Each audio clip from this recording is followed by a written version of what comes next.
Okay, we should be live now. Well, everybody, welcome back once again to ZorkCast Live. And we're glad that you all could spend the afternoon with us. Today we have a very special guest, which is Anthony Curtis of Las Vegas Advisor. And I have my regular co-host that I get rope into this every 2 weeks, Marc Meltzer. So anyway, welcome everybody, and welcome Anthony Curtis. And how's everyone doing today? I'm doing good. Good to see you guys. Good to see you too. I'm also doing well, thank you. Excellent.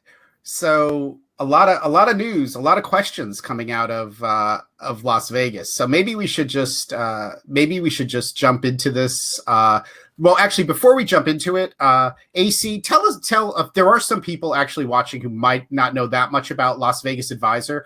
Can you give the 30-second history of Las Vegas Advisor? Yeah, sure. I mean, Las Vegas Advisor is a newsletter. It's no ads, not much nonsense newsletter. We look for best values and deals in Las Vegas and talk about gambling in general. My background is having played on a couple of professional teams. When I first came to Vegas, we played on some of the top blackjack teams and advantage player teams. When I was no longer allowed to do that, I segued into taking all the things that I had learned over this decade and a half of doing this and putting it into a newsletter and trying to show other people how to do what we did, maybe not quite as involved, but how to pick up on edges, how to take advantage of all the things there are to do in Las Vegas. Great. And how many years have you been doing the newsletter? I think about 130. All right, maybe not quite that. Maybe take the 100 off. We've been doing it in some form, one way or another. We've been doing the Las Vegas Advisor for about 35 or about 34 or 35 years. Isn't that ridiculous? Isn't that just absolutely ridiculous? In COVID years, that really is 130 years. Yeah, exactly. And gambler years, man. Yeah, and I often we'll talk about a little bit later about a little bit more about Las Vegas Advisor and the membership rewards book. But one of the stories that I always tell people is that I've met some of my best friends through Las Vegas Advisor and the Las Vegas Advisor message board. I can actually see one right there who is Coach Kitty, Catherine Smallfuss, who I met through LVA. So LVA has had a huge, and this is before I even really knew you, LVA has had a huge impact on my life because I have got a circle of friends that I made all of those friends from LVA, and I met them for the first time at I think it was a message board meetup at Caesars at the Seahorse Bar. So that tells you the impact. So it's really near and dear to me when I talk about LVA, because it is just such an amazing community. Before we had Facebook and all the Facebook groups and everything, I mean, it was all about LVA, and that's something I'll always appreciate.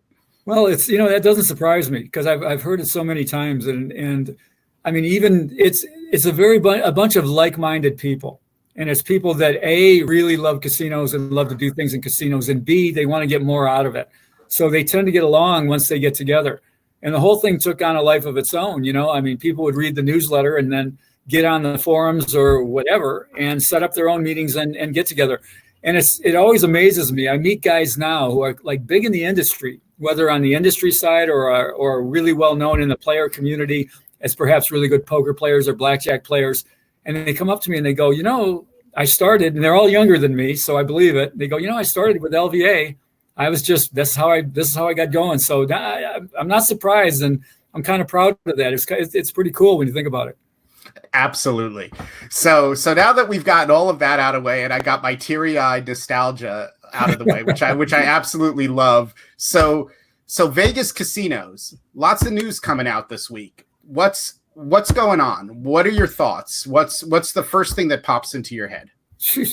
Well, the first thing that pops into my head is, the rescinding of paid parking, but we'll get to that in a second. It's incredible. Every single day I come to the office earlier and earlier just to wait and see what's happened. And I mean, every single day there's a new story. There's several stories breaking. This announcement has been made. The governor has said something else. Someone else has changed their opening date. The new rules for restaurants. X, Y, and Z bar are not going to open. It's just every day trying to stay up on it is a real chore. But, the big news, what comes to the top of my mind right off the bat is, as predicted, the dominoes are starting to fall with some of the gouging. And, that being, I don't know if you recall, Michael, but when we did ZorkFest a year and a half ago or so, and I got up and spoke, the first words I said were, resort fees suck, right? And I said resort fees suck, and the whole room exploded in applause. I remember, and I've heard you just mention that recently on another podcast, which right. Which was awesome. About 3 people sent me that when I woke up in the morning. But that's probably my most famous leading line of all time, and I actually just made it up as I was walking up there, I think. But I think I followed it up with and paid parking sucks harder. And again, more applause, right? It sucks harder. Well, first domino has fallen. They couldn't open with paid parking. People weren't going to come back. It's going to be tough enough as it is. They weren't going to come back with parking. So MGM Grand says, MGM Resorts International says, okay, no more paid parking for us. One day later, Cosmopolitan says the same, and it won't be long before Caesars also falls. Now, resort fees is going to be something different. They're going to hold on to that and hold on to it and hold on to it as long as they can. I can see a possibility that there'll be some sort of a brief respite where they'll say, okay, for the next couple of months, we're going to suspend resort fees, but they don't want to get rid of those. So, audience out there, don't get too excited, but you can park for free again on the Strip. And I think that's great. Yeah, no, so one of the other things I think was sort of interesting when at least MGM was talking about which properties they're going to open first, like Bellagio instead of MGM. Do you have much insight into why they're making some of those decisions? I mean, I totally understand the logic of not opening all your properties when you're expecting occupancy to be down. But do you have any insight into the logic of opening Bellagio first instead of MGM, or opening Flamingo and Caesars, but not Harrah's? Well, let me say, first of all, that, getting information, and Marc can probably, confirm this because, he's got his ear to the ground. Getting information is very difficult right now. First of all, we don't run in the same circles with people that we normally do. And second is the casino brass, the executives are extremely tight-lipped right now. Nobody wants to make a mistake. I did a Swiss television interview yesterday, and they asked me if I could get a resort official to comment. I said, no chance. I go, nobody wants to stick their head up. Nobody wants to say anything. So everything that we're getting is based on, our best conduits of information and things that we hear and we surmise. But to answer your question, it looks like they're all doing the same strategy, and that they want to do their best high-end property. So that would be Bellagio when you think about the MGM situation.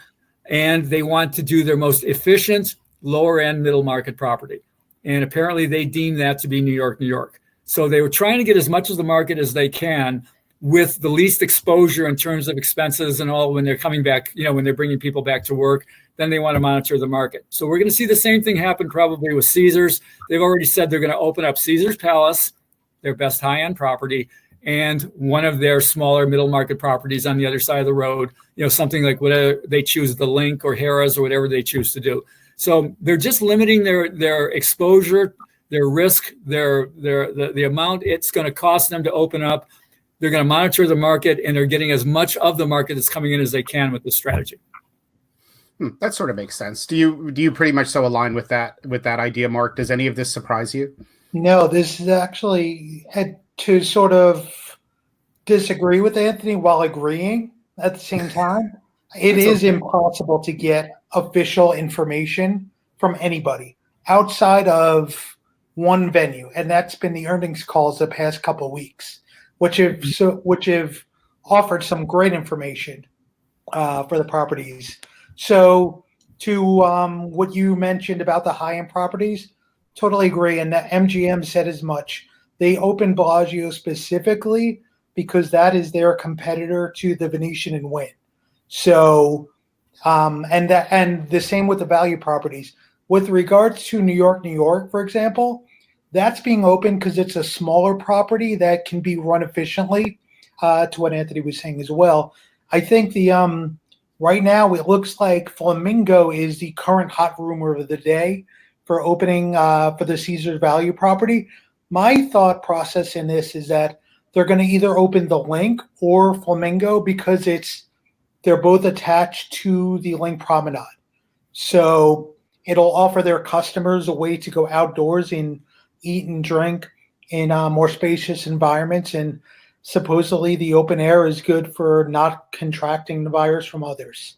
So there's no Cromwell? I mean, no, just kidding. The best gambling on the strip, but no, unfortunately.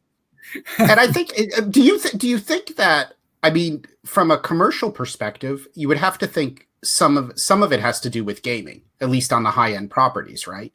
Because I was thinking from a marketing, like a real high end marketing perspective, like the guys with the over $200,000, $250,000 credit lines.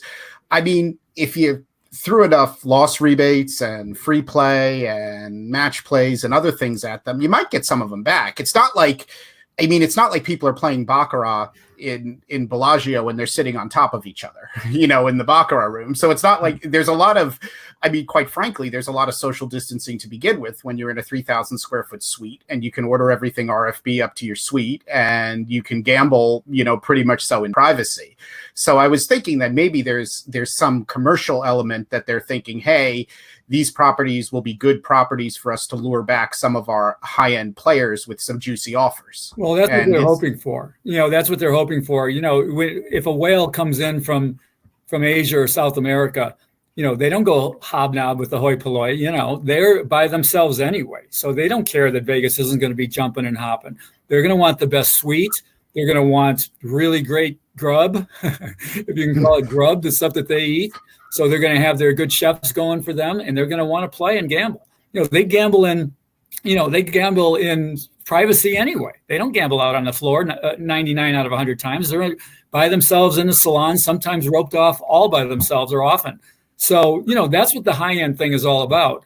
And I'm with Mark on on Flamingo. Flamingo's a play. I mean, that's really the one that they should open. It makes the most sense. So our prediction for Caesars is going to be Caesars and Flamingo, and we know it's Bellagio and New York at this point. Those are our best predictions. Now, another thing that one of the chat people, Monk brought up, and I was actually going to bring this question up, and as a person who was a blackjack AP for years, I mean, could this be a wonderful opportunity for people with baseball caps and masks on in casinos? Because you've got some really interesting scenarios here with surveillance, because now you pretty much so are encouraging people to disguise their face. Well, that was my first thought. My first thought would be that would be the case. But in talking to some of my friends who are out there and active right now, they're actually very concerned about it and thinking it's going to be much tougher for the expert and skilled and professional player to operate. It's going to be more toward the mask and thing is like, these guys disguise themselves anyway. So that's not such a big deal. It's going to be more about just the general oversight. Like when they get to the door, are they going to have to show ID just to come through the door? Are they going to have to show their players cards? How strict is surveillance? Not only are they going to know who they are, they're going to have their temperature, not that matters, but it's just kind of the idea that there's going to be this additional scrutiny. A lot of these guys like to operate in big crowds, so they like to fly under the radar. Well, I was thinking that too with the crowd. I mean, the problem is it doesn't really help you with 20% occupancy if you want to be doing anything. Yeah. Think back to the book Bringing Down the House or the movie 21. And, they were always coming out on weekends or during fight weekends and when they could meld in with the crowds, and there were high rollers that were betting more money than them. They don't like it. They're not going to like it. An advantage player isn't going to like it with fewer people in the casino where there's more scrutiny on what they're doing. So it's actually counterintuitive, and they're all a little worried, to be honest. Yeah, no, that makes sense. Another person, Romeo, just asked, and I was thinking about this because I saw an announcement about Boston at Encore Boston Harbor. And Encore Boston Harbor, the two things I noticed from the announcement is that they're not opening their poker room, and that they are only going to do dice in high limit. Those are two things that stuck out Yeah. from the announcement. So what do you think is going to happen with poker rooms? Are poker rooms going to be treated differently? Like, say, just like with the Bellagio opening, is there any insight into what Bellagio is going to do with their poker room, or has that not really been spoken about? Well, poker is toast. I mean, I don't mean completely, but essentially poker is toast. You're going to see a lot of small rooms never open. You're going to see some of the bigger rooms. You're going to see probably Bellagio, probably Aria, probably Venetian. These rooms are going to open, but not for a long time. When you think of all of the things that are troublesome or concerning when you're gambling, you can walk up to a machine and disinfect the machine, use a disinfectant on the machine yourself, and you're the only one playing it, and you've got gloves on, whatever, and you're touching a button, and you're pretty good. You're good there. You can play blackjack, and they're probably not going to pitch the cards anymore where you pick them up. You're not going to hold the cards anymore in blackjack. It's all going to be hand signals, and you can do that. But in poker, it's a new hand every time. It's people sitting in close proximity. It's, moving chips back and forth in the pot, moving around from person to person, in the rack, back to the person. Poker is going to have a real hard time coming back. It's good for online poker. It's really tough for bricks and mortar poker. Interesting. Yeah, and to follow Anthony on that, yesterday was interesting that Station Casinos, home of most of the local poker joints, they're not reopening their poker rooms in the first phase of reopening their property. So Red Rock, GVR, they'll all, Palace Station, they'll all be closed. When they reopen, they did say they'll evaluate in the second phase of opening. Maybe there's more players allowed per table, because right now you're looking at four-handed poker, and casino poker is boring to me. With a full table, I can't fathom it with only 4 players. But that's what we're looking at for now. Yeah, everything's stacked against poker for sure. I mean, if there's one game that's not going to survive, that would be it. And which is really ironic, based on what poker has done and the incredible growth of poker, just a decade ago. And now we're talking about all the way, full circle back toward extinction, at least in the casino format. Do you think there's any, looking at it from, I know you look at some of this, Mark, and also AC, from the overall finances of the casinos over the last couple of years, do you think there's anything where they're saying, okay, well, we weren't making so much money in this poker room anyway, so now's the excuse to get rid of it, kind of thing? Or do you think that's not the case? Because I notice in a lot of travel brands, and especially with airlines and other people, sometimes a situation like this is when they do cost cutting. Like they're sort of saying, like, airlines in like first class have stopped serving meals. Well, the question is, they're stopping because they said it's logistically impossible and with COVID. And then the question will be how long they'll keep doing that until they bring the meal service back as a cost cutting measure. Yeah. So I was sort of wondering from a financial aspect that maybe a lot of it, of course, is COVID, but maybe some of it is they've been wanting to make some changes anyway. And this is what sort of pushed them over the ledge to make those changes.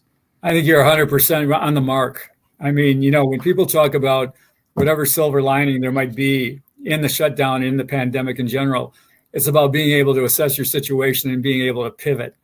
And, to pivot away from a low yielding poker room is probably an opportunity that a lot of these places have been looking for. So that's another thing that's against it. When poker was all the rage, they all had to have one. But as it's become more tame and toned down, poker rooms that just don't yield much profit.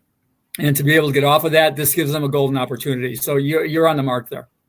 Okay. Yeah. No, I'm sorry, Mark. I was going to say, generally speaking, every casino operator during their last earnings call said they're using this time to streamline and create efficiencies that were not a part of the companies before. So getting rid of low margin parts of the business will happen. They're moving to automation will happen quicker than ever before. So all the things that you feared would be going away. Some of those high hand-to-hand services are going to be gone. Unfortunately, we're going to see more, we may see less poker. We're going to see more digital or online check-in with your mobile device, online keys with your mobile device, more sports betting done with your mobile phone instead of going up or to a kiosk instead of speaking with a human. So I think they're all going to look to streamline everything they can.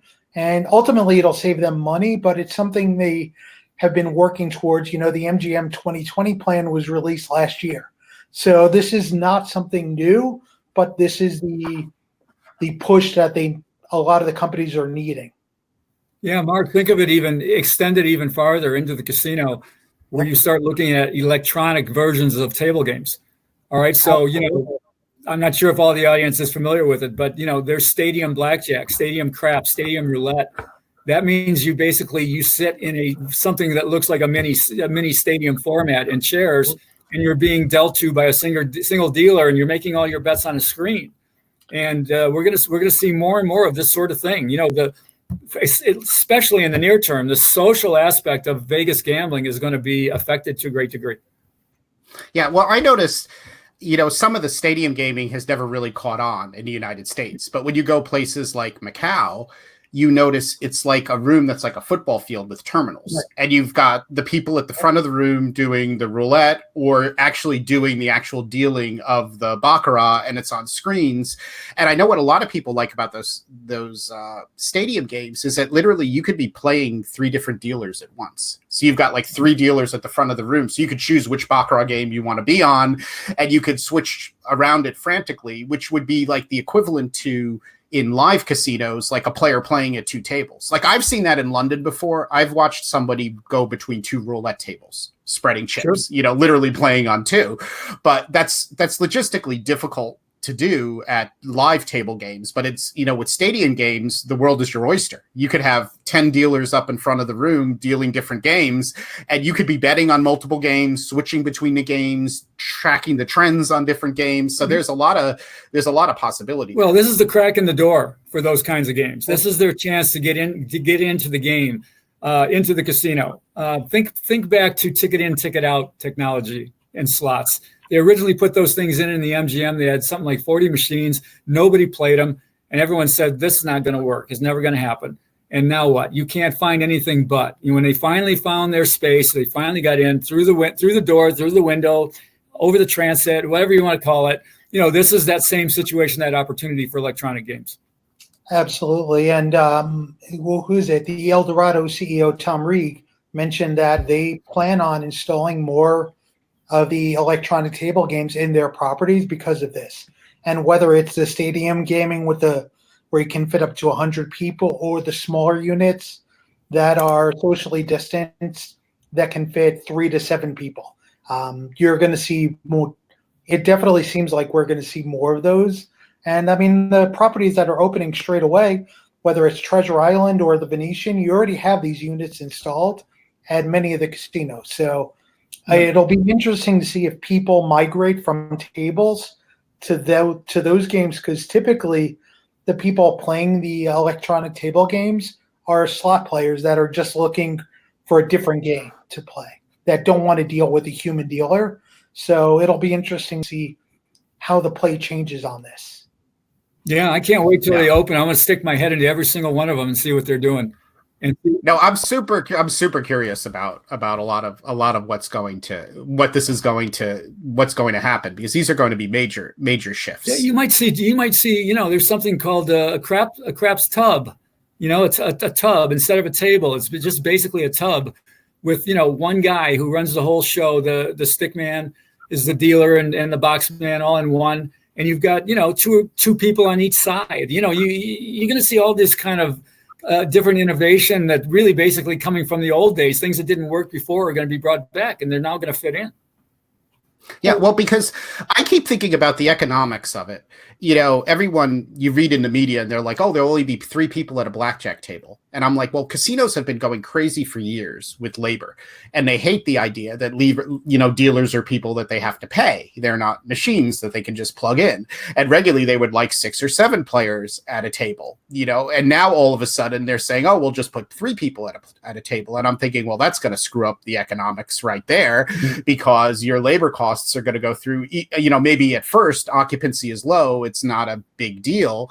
But after that, it's going to be really difficult to make those tables profitable or as profitable as they used to be. And look at, dice is a great example, right? Half the number of people at a dice table. And what do you have? You have a box. Well, if you have a box man and then you have three dealers, that's a lot of labor for 6 people at a table. Yeah. Exactly. I mean, it's one of the reasons why there's no big baccarat, because that was 3 or 4 dealers, I mean, and I think you're going to see a lot of changes. Before we get into, I have the $1 million question. I have many question that somebody asked me earlier this week. Anthony, you're probably the best person I know to ask this to. Do you see a proliferation this summer of outdoor table games or outdoor gambling? You mentioned the craps tub, which you'll see at some different casinos that have outdoor gaming. Most recently, the Plaza has the outdoor craps tub, and it's adorable and it's fun to play. And like you mentioned, there's only a few people and minimal staff necessary. Do you see if there is less of a concern about spreading of the virus outdoors? Do you see more of that coming this summer? I think it certainly makes sense. Do I think it's going to happen? I don't think it will happen per se, because you're not going to have the outdoor parties. Hopefully the pools are going to at least be open for people to go out and sunbathe. Maybe we'll get into this later in this discussion about what's going to be available to people when they travel. You're going to have to be, if you want to go by the pool, you better make sure the pool is open. But they certainly won't have the giant parties. And the parties are what begat the outside gambling. And we see these studies saying that the virus doesn't like 90 degrees. Well, wait till it gets a load of 115, right? So you would certainly think that being outside would make a lot of sense. But I think because you're going to need the 1-2 punch there of the parties as well in order to herd the people out there. So I don't see it being something that all of a sudden this is going to be a major trend. But I don't see why certain establishments wouldn't do it. It would make sense, sure. The only way that I see outdoor gaming in any jurisdiction really picking up is if there's a ban on smoking indoors and you are allowed to smoke at outdoor gaming. That is I see that as a possibility, because now you're going to push all the smokers and the cigar smokers out. Yeah, that would happen. But there ain't going to be no ban inside, man. I'll tell you that. Yeah, well, that's my $1 million question. But before I get to the $1 million question, I wanted you to tell us. You'll notice I have a website up, Las Vegas Advisor, and for everyone that's not familiar with it, maybe just give us a few seconds on everything that you offer on Las Vegas Advisor for free. Yeah, just what people should be looking at, because it's a great website, and there's a lot there. So I just wanted to, I just figured you could give everyone a little bit of a couple of seconds on. Yeah, well, that's LasVegasAdvisor.com, and we started real early. We started in the 90s, as soon as the web started to go commercial, and we had differing opinions about how important it might be, and now we're really happy we did. And what we're really good at here. We're not good at a lot of things. There's a bunch of things we're not good at. Maybe marketing is one of them. Thanks for having me. We're going to get that, though. You're going to become like the marketing sensation within the next 2 years. Thanks to this appearance. Thanks for having me on. But what we really are good at, what we're extremely good at, and I will say this, with absolutely no humility whatsoever, is we're very good at content. And we've it's a matter of me having been around so long and done so many different things, but really the contacts that I've made over all the years and all the great minds and the great writers. And we decided, probably a decade ago, that we were going to make LasVegasAdvisor.com very content heavy. And in that vein, we do a lot of things. We have several blogs and bloggers who write about all kinds of different things, from advantage play to just where to get the biggest and best steak for the price. Every day we have the question of the day. We've done that for like 14 years straight or something. It was one of our first initiatives where we answer a question every single day, and it's heavily researched. It's one of the most popular parts of our site. We have Vegas News, which every time one of these stories that we're talking about breaks, we put it up on Vegas News. We're starting some other things too. We've done some experiments over the years trying to do more social things and all, but we're going to do it a different way. We're creating something called the Game Room, where you can go in and play, facsimiles of these games without gambling on them. So yeah, we put a lot of effort into LasVegasAdvisor.com. We spent a lot of money on it. We haven't recouped all that money we spent on it, but we think we will someday. We've got a real good base there. Great. And it's been a pleasure working on the Las Vegas Advisor travel stuff with you. And I think once the world is traveling a little bit more in the future, we will definitely be doing even more content more things. Let me break in there, because I so foolishly leave that out, and that's our latest addition, is working with Michael Trager and Michael Friedman on LVA travel. And, we looked at that and said, what can we do? We've got everything covered once you come to Las Vegas. What can we do about the best way to get here, through airlines and the rental cars you get and the credit cards you use to do it. And I'm not just saying this because I just goofed up and didn't mention it, but I mean, we sought you guys out, and you guys have been putting up content like a couple of madmen here for the past, 6 or 7 months. And anybody who comes in just reads the archives of that, you're going to become a travel expert. And we did that obviously for reasons of making money. We look at the big market out there for people writing about points and writing about frequent flyer miles and everything else. And that's what we're doing here. And it goes perfectly hand in hand with what LVA is supposed to be. No, it's really great stuff. So, and we will talk, we'll do one more break about LVA in a little while, where I tell you how you've been selling your member reward book for way too long. But we'll wait till later. We'll wait till question about LVA. Yes. And it's more along the lines of the Huntington Press. We've been cooped up for 2 months now. Have you noticed a spike in certain books? Because the content in general with everything you do is great. So have any books been piquing interest of people learning about casinos, gambling, etc.? Yeah, and thanks for asking. And to explain, Huntington Press is a parent company. All right, so I came up with this idea that I would come to Las Vegas and be a big gambling stud, and then after that I would do something in publishing maybe. And when I came up with this grand idea, I was sitting on the beach at Huntington Beach. All right, that's where I was living. I was coaching wrestling nearby Costa Mesa, and I was sitting on the beach in Huntington Beach, and I said, that's what I'm going to do. So I did the first part of it and played with all the great teams I played on, which I was the kid, by the way. These guys are all the brains of the whole operation, and they're the guys who put it together. And I just kind of horned in and was lucky to tag along with those guys.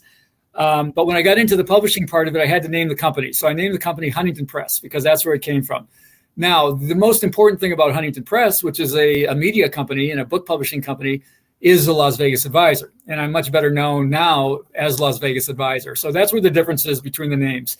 In terms of the books we publish at Huntington Press, we work real hard on our gambling books. We publish mostly books about the beatable games only, like blackjack, video poker, poker, and now sports betting coming up, horse racing as well, another beatable game. So anyway, the products that people are buying, very video poker centric. Very much video poker. And, we have a training program called Video Poker for Winners. Bob Dancer put it together. And that thing is selling more than we've ever sold in a period, because people are sitting home and they're able to play video poker on their computer by using this program. And it also teaches them how to play. So I would say video poker for sure. And we've also been doing what a lot of other places have been doing during the shutdown, is discounting a lot of our things. And every week we discount a big group of books and we send it out to our mail list. And people like bargains. So, yeah, they've been buying a lot of discounted mob books and a lot of discounted, basically whatever's discounted. Well, you should, that's a great thing to remind people.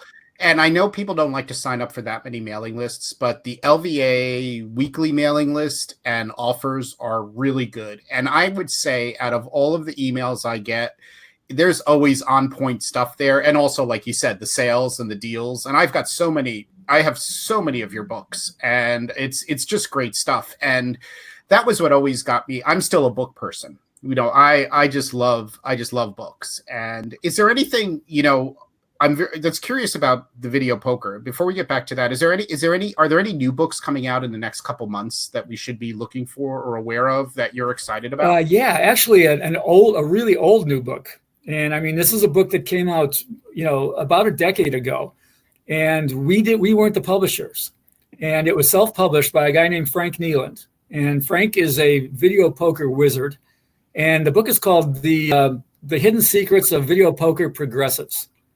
And this book has been around for a long time, but Frank's self-published. And when you self-publish a book, it's just the way it is. It just doesn't get widespread, except in very rare occurrences. It doesn't get widespread notoriety or distribution. And Frank decided that he was tired of his book being stacked up in his garage. And he came to me and asked if Huntington Press would like to buy out the inventory and possibly take over the book as publisher when we get through that inventory. And I jumped at it because I've always been a fan of Frank's and I've always been a fan of this book.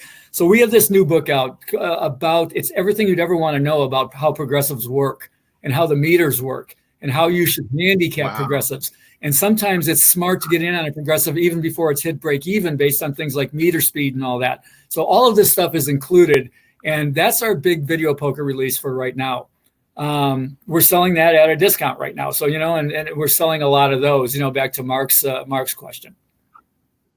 No, that's it's interesting you mentioned it because going back to what you said earlier about people wiping down and playing machines, I believe Station Casinos also mentioned the bulk of their business in slot machine areas is already socially separated, socially distanced, because most slot and machine players don't like to sit next to each other.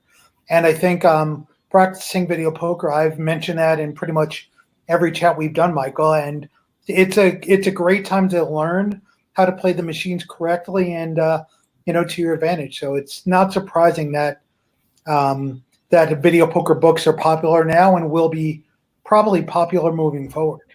Yeah, people should be taking this time to up their game. The other thing we're selling a lot of are the Bob Dancer strategy cards. We're selling these single strategy cards like crazy, like we never have before, because people are going, okay, I'm going to get one of those and I'm going to look at it and read it. The interesting thing about a strategy card is you don't really have to read it and memorize it. You just have to know how to read it and decipher it because you can carry it with you to the machine. And these cards are as good as having a computer, in your pocket. Now, we call them, they're Bob Dancer cards. So for Elton John fans out there, we call it having a tiny dancer in your hand, right? When you got the card. But no, that's awesome stuff. So we have a couple of interesting questions here. One, somebody sent it as a private question. They wanted to know AC.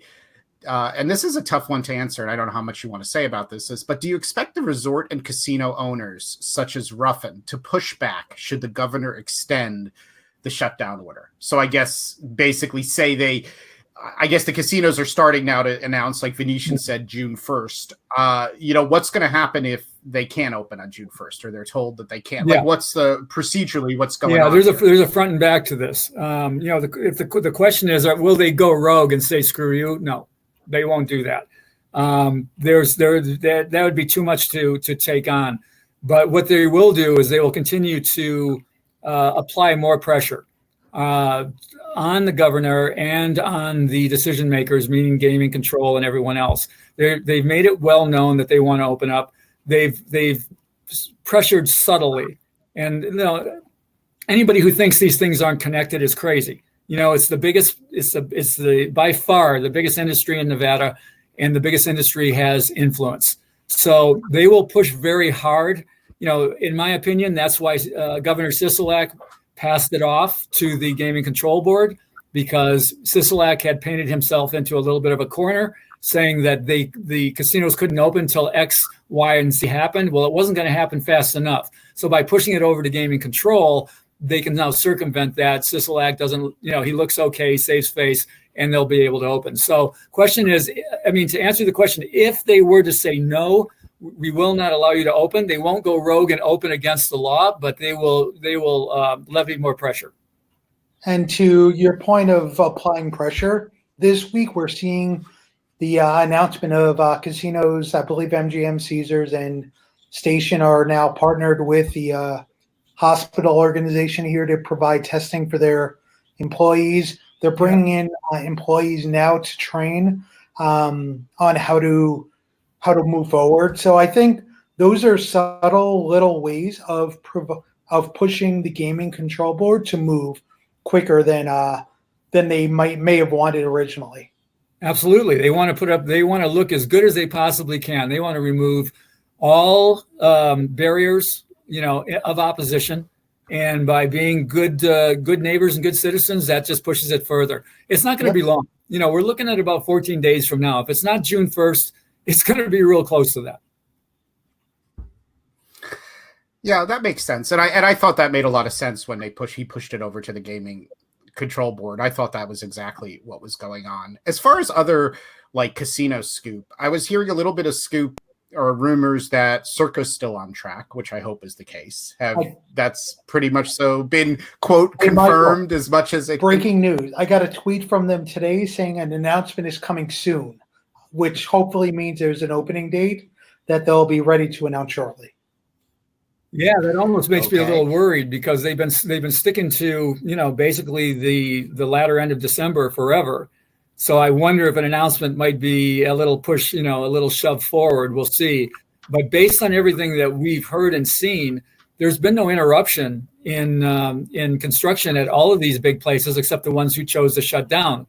The Sphere being a very good example of that, or the Drew, the former Fontainebleau. These are places that said, okay, we're shutting it down and we're going to be delayed. All the others have continued, even though they've had positive testing and all. So that would be Allegiant Stadium. That would be Circa. That would be the Convention and Visitors Authority expansion. All of these things appear to be very close to their, I should also add the changeover from Hard Rock to Virgin. These all appear to be very much on schedule or very close to schedule. And it appears last night I saw some video that Resorts World is testing out the lights on the casino, on the hotel windows. So sorry to throw my hands in my face. It's how I think. We like that. We like that, Mark. You speak with your So with it your looks hands. like, So to what you're saying, it looks like the majority of projects that were ongoing are still going. When I drove by Circa a couple weeks ago to get Pizza Rock, there were hundreds of people working. So I have no doubts that's looking like it'll remain on par for what they're doing. And the scuttlebutt is that Derek Stevens is looking to get a tax break before the year's over by finishing the project this year. So that's probably needed more now than ever, I'm sure. Good. Give it to him. Derek's a great operator, and Derek knows how to play the game, but he also knows how to create a great product. And so, man, I'm all for it. Give that guy everything you can because he's going to make downtown really exciting. But to your point, Mark, when you drive around, I drove downtown the other day to check out Container Park, right? Container Park opened down there, which is a little, retail bar and restaurant area on Fremont Street East. And I was like shocked looking at Circa and how high it had actually climbed. Yeah. And then coming back, looking at the big red powerhouse, which is Resorts World International. And then saying, well, I'm going to keep going and looking at the big black, bomb hockey puck in the middle of the desert, which is Allegiant Stadium. If it's almost like we've been away from Vegas for a couple months, and you look at the progress of these things and you see how much work has been done on them. Yeah, well, here's a good segue into my next question for you. Well, I'll let you go first, Mark. I was going to say there's construction on top of that all over town. I can't go down any street without seeing orange cones, and it looks like people are using this time to finish work that normally would be not happening because there's so much traffic, whether it's foot traffic or vehicular traffic. So I know. I wrote in the advisor, I said, this is ridiculous. We have a pandemic. There's nobody on the streets, and you still are ensnarled in traffic on the strip because there's only 2 lanes because everything's all closed off because they're doing street work. I drove by the. Hey, it's a good time to fill in the potholes. Well, there's a strip project that's happening. It's going to take. I believe it's a water main. Anthony could probably correct me on that, but it's right now. It's between the Fashion Show Mall and Sahara Casino. Right. There's essentially 2 lanes open while they're just destroying the rest of the strip. Right. for traffic. I drove by there Sunday at like 10 o'clock in the morning, and there were bicycle riders everywhere. But it was my first trip down there in 2 months. You've asked me to get pictures, and I'm like, I ain't going anywhere in that hellhole. So, well, that's my segue for AC. What he's been doing for the last 2 months. Have you just been holed up at home? Have you been like out on your bike, or are you? I've been almost not anywhere but my office. I saw this as an incredible opportunity to work on projects and things. As it turns out, I've hardly worked on any projects in terms of books and manuscripts and things, but we've done a lot of work on, again, the website, as we've discussed. I've also tried to get out as much as I can to look around, and frequently driving the Strip to see what's going on. The other day I drove up to take a picture of the fountains at Caesar's Palace, which have been turned on, because it's a pretty stark difference from when the fountains were dry. We had a photo of that in the cover of the Las Vegas Advisor, with one of our members sitting up front and having a picnic on the Strip, because that's how deserted it was. So seeing those fountains in full action, and there was no place to park. So I parked right on the Strip, got out of my car, took 3 or 4 photos, got back in my car. Not one car passed me while I was doing it.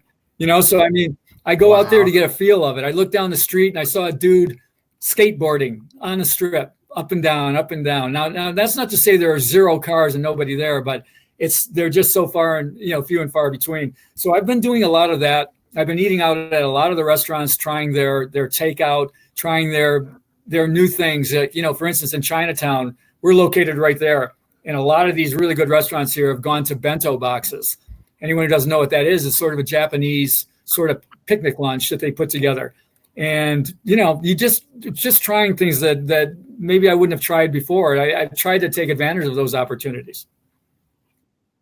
No, that's awesome. And I saw Scott's video of the D the other day, which was really sort of creepy. Actually, I have a video. I'm going to turn everybody's audio off for a second, but let me see if I can get this video on. Somebody that I know, my secret agent, took a video after hours at Encore Boston Harbor. Cool.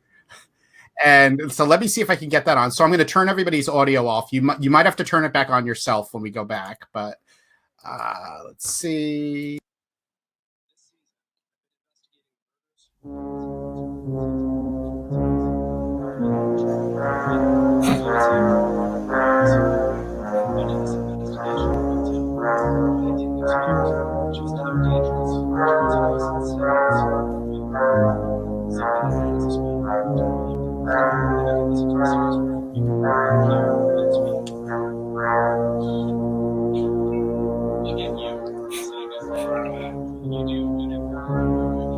That's exactly what makes it.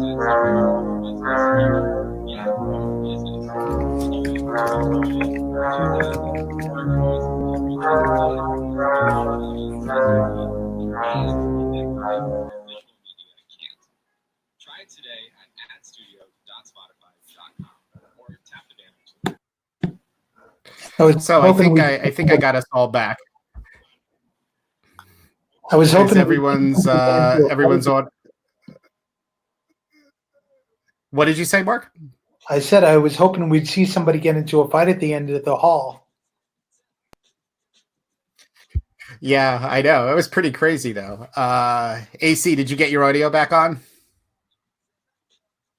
Sounds like he's not. I had to turn mine off and on. Oh, off and on. Technology. Let's see. It's funny. I tell people all the time, this is what casinos look like when I'm awake and walking around at 6 a.m. looking for a cup of coffee. There's never anybody around, so this is all sort of normal to me. Yeah, we have to get that. It allows me to turn an audio off, but it doesn't allow me to turn somebody's audio on, which is a little bit of a problem, but I'm sure he'll figure it out in a second. Let me see. There should be a little button. There should be a little button on your screen that looks like a microphone.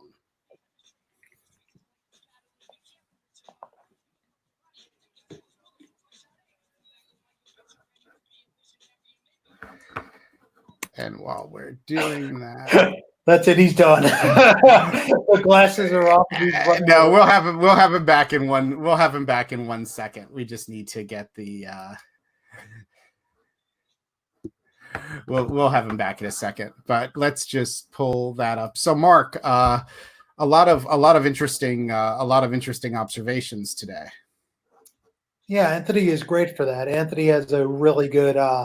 He's smart, and B, he has a lot of people that he's in contact with, which offers a lot of actual information that sort of not privately sourced. It's something it's all information he's allowed to speak about, which is always a good thing. And he's a great source of knowledge and information. And his tips on what to do and where to go are very useful. And something I want to ask him about, sort of bouncing off what he's been doing, trying restaurants with the bento boxes.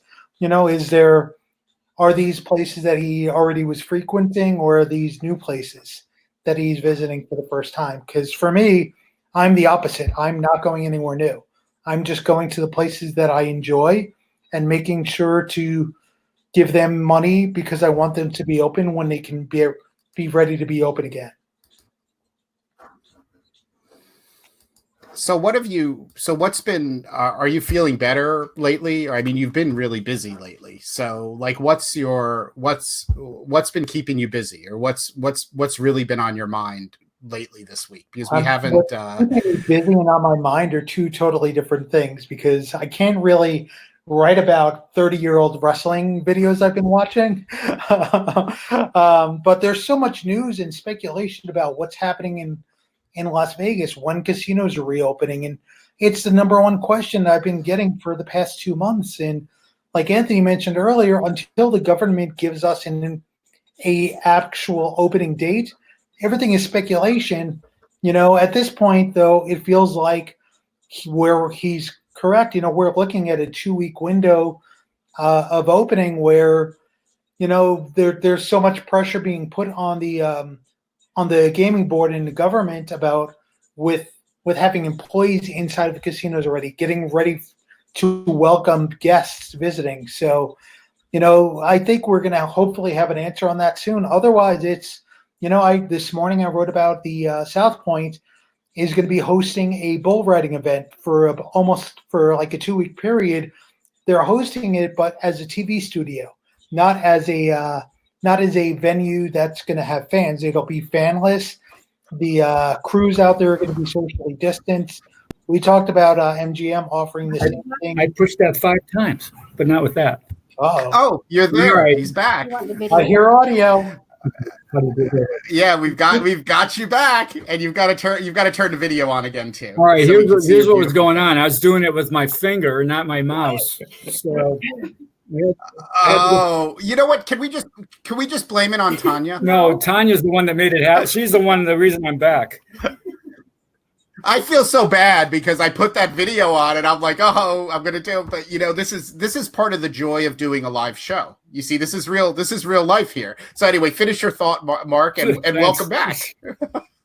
What was I talking about? Oh, South Point is hosting a bull riding event without fans in attendance, and MGM has already made that pitch, a similar pitch to do that for the NBA, NHL, MLS. And I think that's the way the next few months are going to be, where casino venues are going to be used almost as studios for people to perform, whether it's sports or otherwise. I think they want that because that's essentially still free advertising for the venues themselves and for the operators of the property. So if MGM can put sports at Mandalay Bay and Luxor, it's giving them 24/7 hours of broadcasting on TV that are turning into advertisements. And I think we're going to see that for the next few months, whether it's bull riding on at the South Point, basketball at MGM properties, or maybe demolition derby over at the Plaza again, which you can do outdoors. So at their outdoor venue. So who knows what we're going to look at? It's definitely going to be different. That's for sure. Yeah. So what do you think? I was going to ask you my $1 million question. We're still waiting on that. We're still smoking. waiting on the $1 million one. Yeah. So smoking. I keep seeing, because the super pro non-smoking people are always like, oh, that's it. They'll never be smoking again in casinos. And I completely disagree with that. And I love cigars, so I don't want to hear that. What do you think? Do you think there'll be any change with smoking at all in casinos in Nevada and specifically? I think the only change you're going to see is some limitations within each place. No place is going to go completely smokeless. I've talked to people and I've heard discussion about it. Too many gamblers smoke. And I mean, they're going to do everything they can to get gamblers back. They're not going to eliminate a huge, subset of gamblers. If you can't smoke here, the place next door is going to put something up on the marquee that says, come smoke here. So, they're not going to do that. You may see a few restrictions here and there at certain areas of the casino, at the tables, whatever, each to his own. And then they'll see how it works. But no, you're not going to see a difference in smoking. A lot of the non-smokers are like, this is great. This is great. I don't think it's going to happen for them. I think that's going to smoking is going to remain.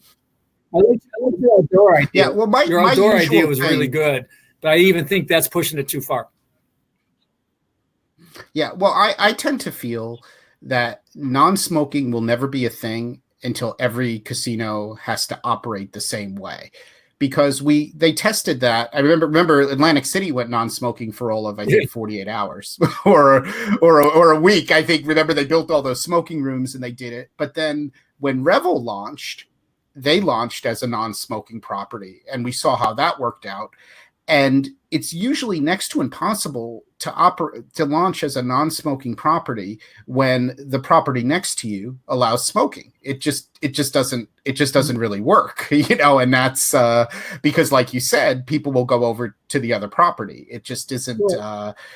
I don't think it has enough marketing power to really help. There's a little bit of a precedent. You mentioned Revel, yeah, and before Revel, before any of them, there was a place in Reno called the Ponderosa. And the Ponderosa was a place that wasn't doing well, and they were looking for a gimmick. So they went no smoking, and nobody cared. And the Ponderosa closed. And then a couple of years later in Vegas, there was a place called Silver City. And Silver City was located, some of your, older casino fans who are watching will remember Silver City. It was across the street from the Stardust, and Silver City was looking for a gimmick, and they went completely non-smoking, and everyone said, who cares? And nobody went there, and that closed as well. So, I mean, every place that has tried to do it, it seems like it would be a novelty, and you're like, you'll get every non-smoker in the world. It just doesn't seem to happen, and it's not going to happen again, I don't think. And to that point, Anthony, Boyd last week, and Romeo just made this mention in the chat room. Boyd, when I started writing about this yesterday, Boyd had mentioned no smoking at their table games. By the time I was done writing the article, that was removed from their Boyd clean document, which is absolutely astonishing and not really surprising because, as you mentioned, sadly, the non-smoking casinos don't do as well. As a non-smoker, I would love that. And when I used to, Michael appreciate this, when I used to go to Mohegan Sun, they used to have the one non-smoking casino section, and I used to always play there because I love the clean air. Well, another thing that Mohegan Sun did, which I never saw another casino do, is they created the ladies only pit. They did that ladies only stuff on like Fridays. So they had like 2 blackjack tables, 1 roulette table, and they had an area and it was only women could play in that area, which I thought was very interesting. And they market it like no intimidation, none of the guys will be around, come play blackjack and not be bothered by all those know-it-all socially distance himself and just watch.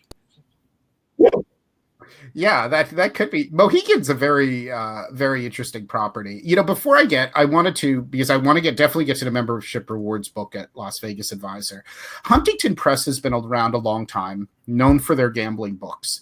There's another person who I used to follow. I still follow.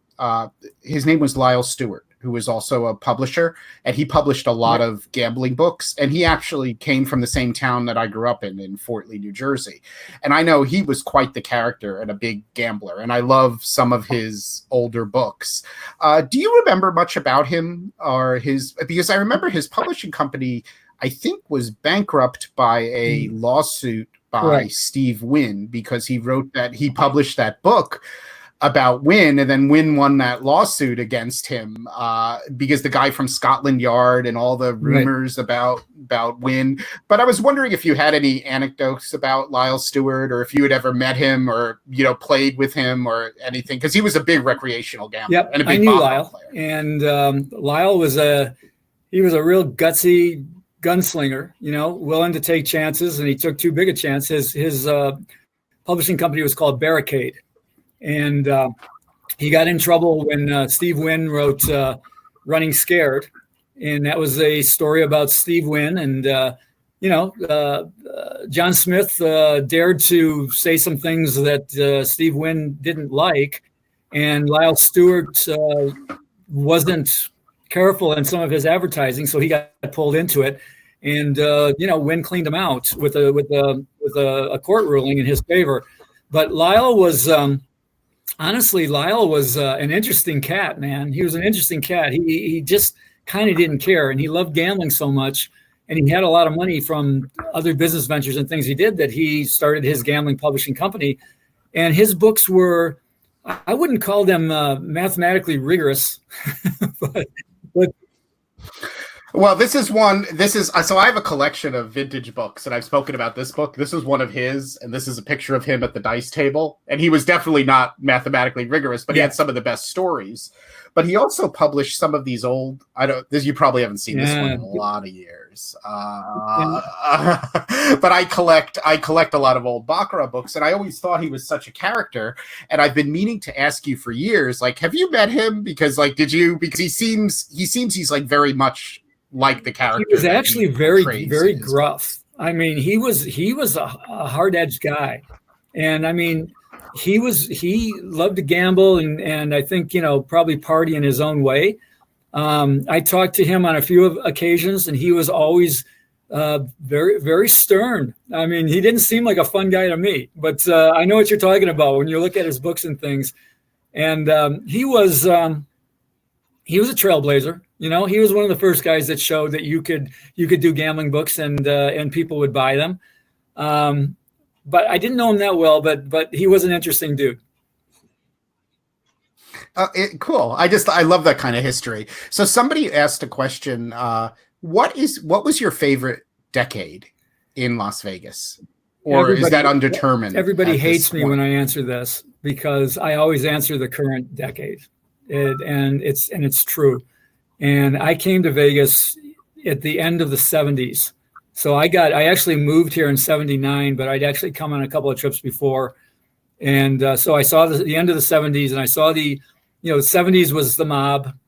The 80s was kind of the end of the mob and beginning of corporate, and the start of the new Vegas, in the late 80s. And then there was a great boom of the 90s where everything got built. And then we, got into the 2000s and beyond. And, so I did all that. The mob guys used to love the math guys and the gamblers who were successful. And I hooked up with a bunch of those successful gamblers in the beginning and became one of them. And so the mob guys always wanted to know us. They always wanted to talk to us. They wanted to take us out. They wanted to brag. They wanted to show off. And in exchange for us helping them with their gambling activities, because they all like to gamble. So they wanted to know what the secrets were. And that was a fun time. It really was.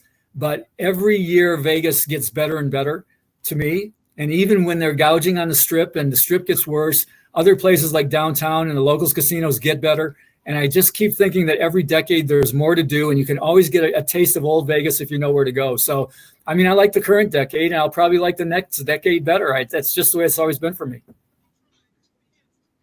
Is there any gambling jurisdiction in the United States other than Las Vegas that you happen to also like to visit? Maybe not visit awesome, or maybe you have a feeling for. I don't know if it's a Laughlin or Atlantic City or anywhere else, or is it mostly? This will sound like such a cop-out, but I like almost every one of them. I mean, there's none that I've ever gone to where I go, this is a real dump of a city that has, more than one casino. I love Reno. I've always loved Reno. Reno to me is big downtown Vegas. Downtown Vegas to me is the nuts. That's just the nuts. I love to go down there, all the different things to do, cheap food, cheap beer, low table minimums, all that. Well, Reno is downtown kind of like on steroids. Laughlin's similar. When I go to Atlantic City, everyone was always ragging on Atlantic City. What a dump, what a dump. I loved it. I loved the boardwalk. I loved that whole idea of being by the ocean. I loved to go behind and go back into the city, even though it was decrepit. They had the great Italian restaurants back there. They had the White House subs. They had all those places you could eat. And then I went down to Mississippi, and there, in Biloxi, it's all about oysters for 10 cents and seafood galore. Every place I go, every casino area is going to take advantage of their jurisdiction's best assets, and they're going to shine a light on that. And by going to those places, you get to experience those assets and all the cool things they have, and hence I like them all. Now, that's awesome. And what a great answer. So because we're going to wrap up pretty soon, Las Vegas Advisor has been doing a membership rewards book, which I think everybody in the world who visits Las Vegas should buy it. So really, you should probably be selling at least 30 million of those a year. So you're a little light on that, but we're going to get it up there because I really, and the book is amazing. Can you explain, and I'll pull up the book on the screen. Can you explain the genesis? And we just put in the show notes, on top of the show notes, a link to where you could buy that book. Can you explain how that book came about, how many years you've been doing it, and what it's made up of, and the value people get, because it's such an inexpensive package, and it also includes the newsletter and everything. But I think you do a much better job explaining all. Well, when I started doing the newsletter, I started the newsletter in 1984. I wrote the first version of it. It's gone through all kinds of different incarnations, the newsletter I thought was good. I always thought the newsletter has been good because I put a lot of effort into it, even when I was working by myself and didn't have people and know the people I knew. But it wasn't going to work. It just wasn't going to work. People weren't going to pay just for information. And I thought, well, if I could give them something extra. And I had an idea one day, and I walked in. At the time, my favorite show in town was at the Stardust, and it was called Enter the Night.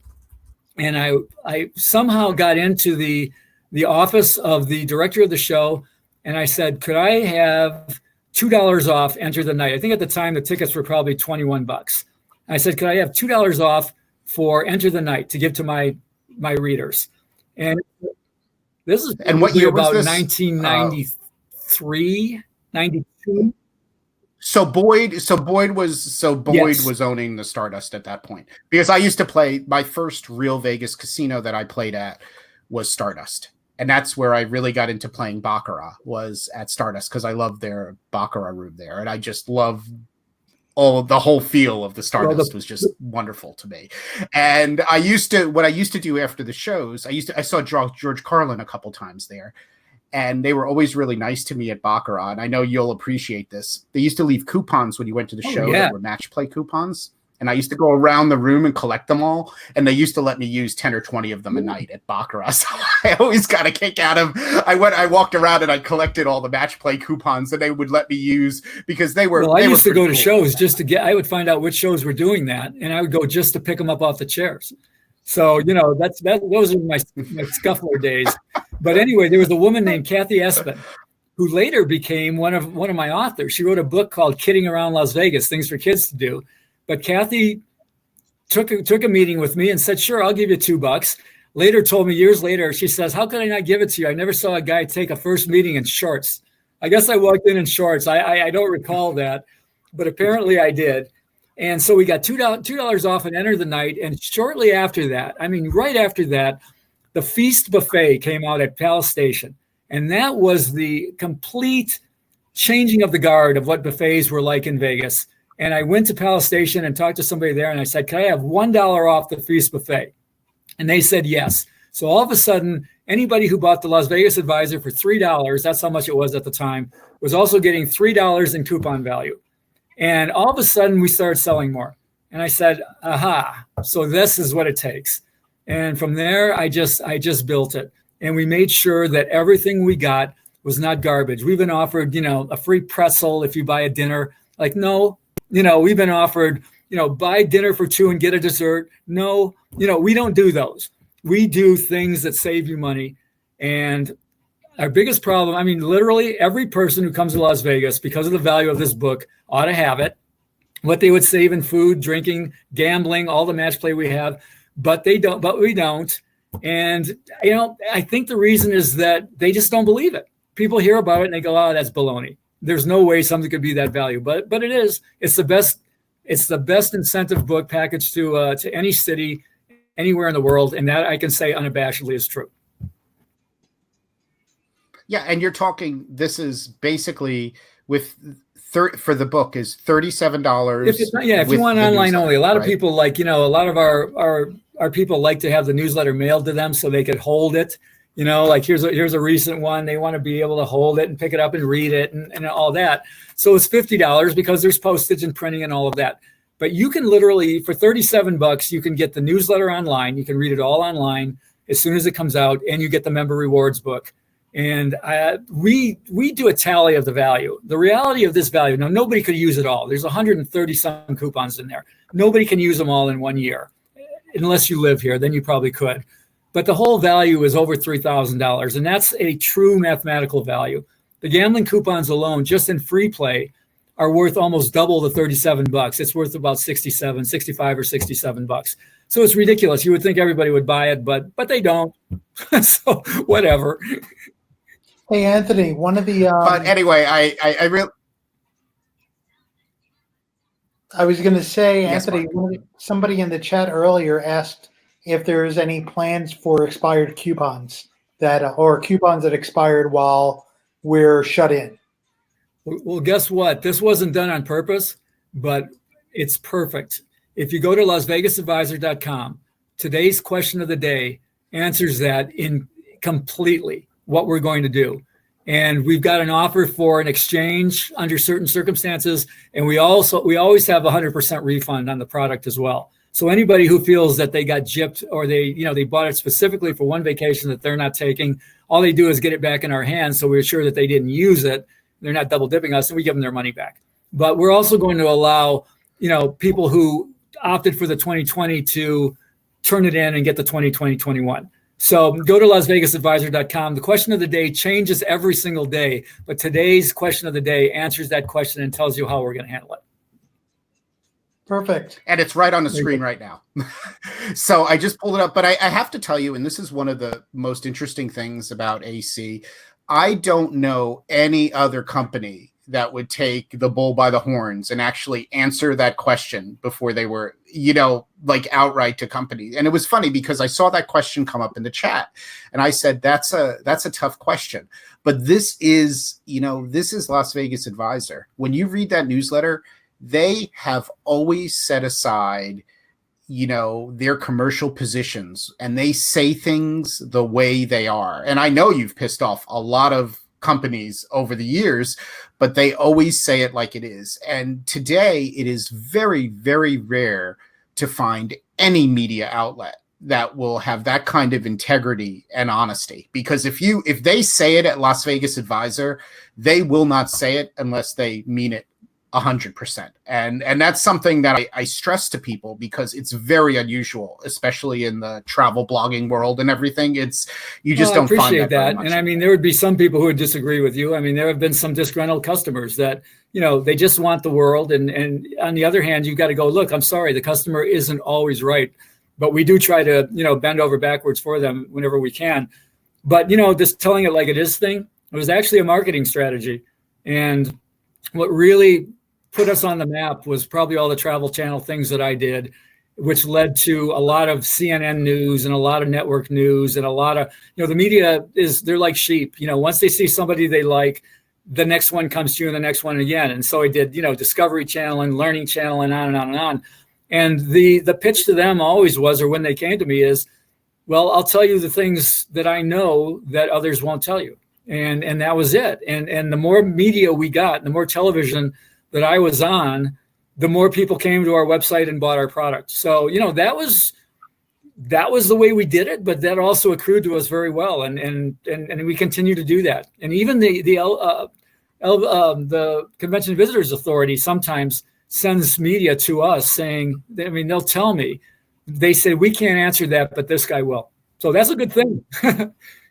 No, that's awesome. And I noticed a couple of people from one of the big, I have a lot of friends now in the Everything Atlantic City group, which was started by Joe and Barb. And they have a bunch of EAC people going to Vegas. And I noticed some people are commenting on that. And I'm going to remind everybody in that Facebook group that they better be buying this book, because this is really, I mean, and we talked about this a couple months ago, I guess pre-COVID. You know, one of my goals is to spread the word about the Las Vegas Advisor book to everybody, because I feel not enough people know about it. And it's just such a gem. And this is not a big decision. You know, this is not like you're asking someone to pay $100 or $200. And like I said, I think it's way underpriced at $37 to begin with. I mean, not to be critical about it, but I sort of think it's like the best deal. It's the best deal out there. I mean, I think it should easily be $60 or $70. But we've had discussions here saying that the factory price is so low is another reason people don't believe the value. But let me add this too. You know, when you talk about no nonsense, I noticed that your guest on your next podcast is going to be Scott Robin from Vital Vegas. And I would say Scott is a pretty no nonsense guy. I mean, I've been a fan of Scott since he got started. And, vitalvegas.com, that guy gets scoops before we get them. Now, we do things that he doesn't do. We're more into the gambling and all. But boy, he knows about things before the people who are doing it know about them sometimes. And Scott's another one who really tells it like it is. So, I'll be tuning in next week for sure. No, that's awesome. That's great. And he absolutely does. And it's perfect that you mentioned his name, because now when I tweet out for people to subscribe to our YouTube channel and watch it, I'll say it, by the way, we mentioned Vital Vegas. That's but Marco is always very good with Scott, because they go back and forth on a lot of scoop all the time. So Mark and Scott have a very interesting relationship on Twitter. So we're about out of time, but I wanted to just ask one final question of both you and Mark. And somebody asked this a little bit easier, a little bit earlier. What do you think about the comp situation? Marketing comps, marketing offers, comp offers.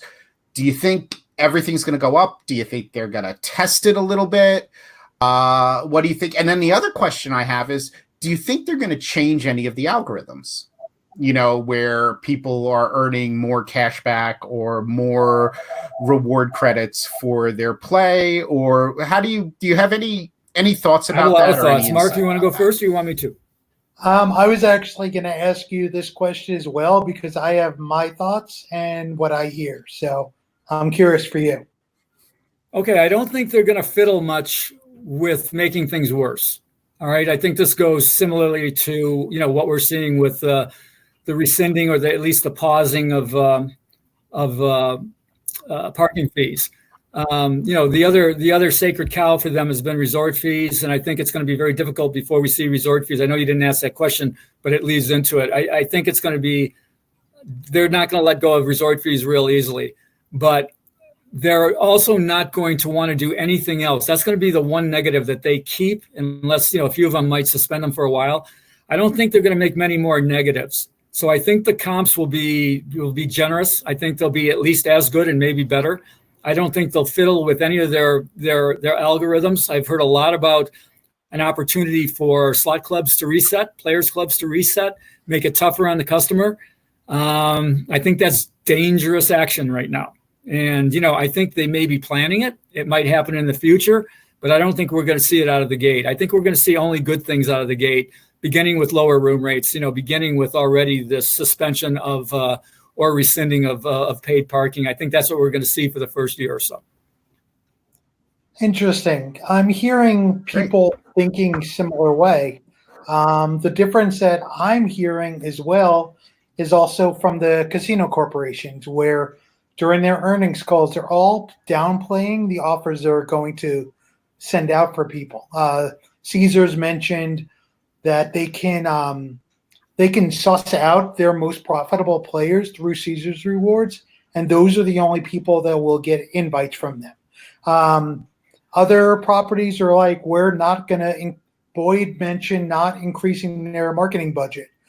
during this time. So, and then I'm hearing the other side of the fence where people are already receiving offers to what Anthony was saying, better offers, more cash back, more free play, and that kind of thing.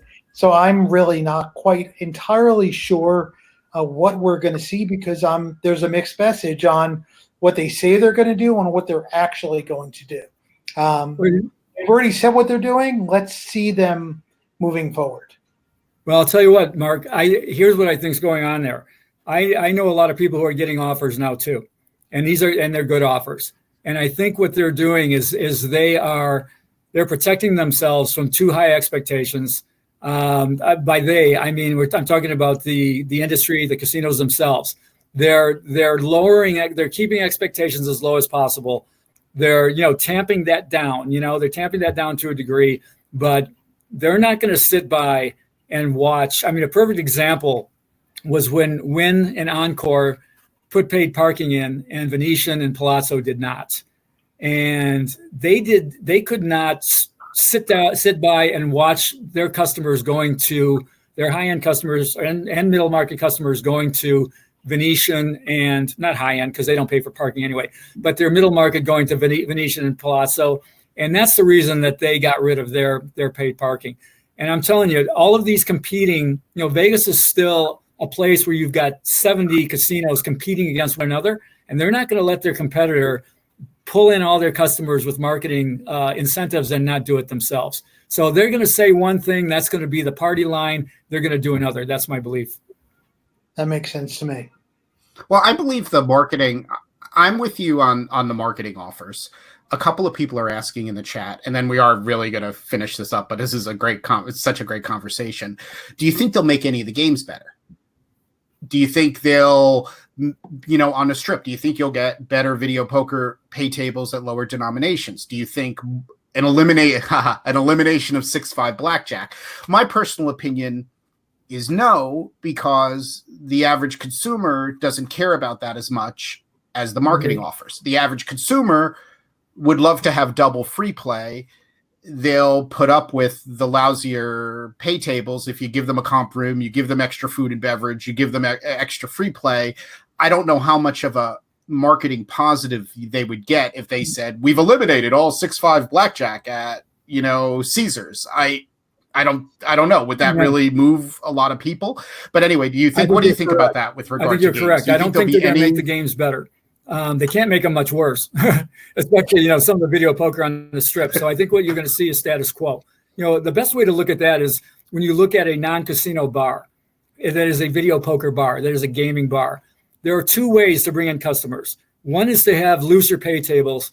Two is to have tight pay tables and good promotions. And I would say that probably 95% of them go with the second one, having tight pay tables and good promotions. I think the reason being for what you just said, the general customer doesn't understand the difference between what's good and what's bad viscerally. Now, they will understand the difference, my opinion. If they play one and play another, they're going to gravitate to the looser games. There's a big debate about that out there in the industry right now.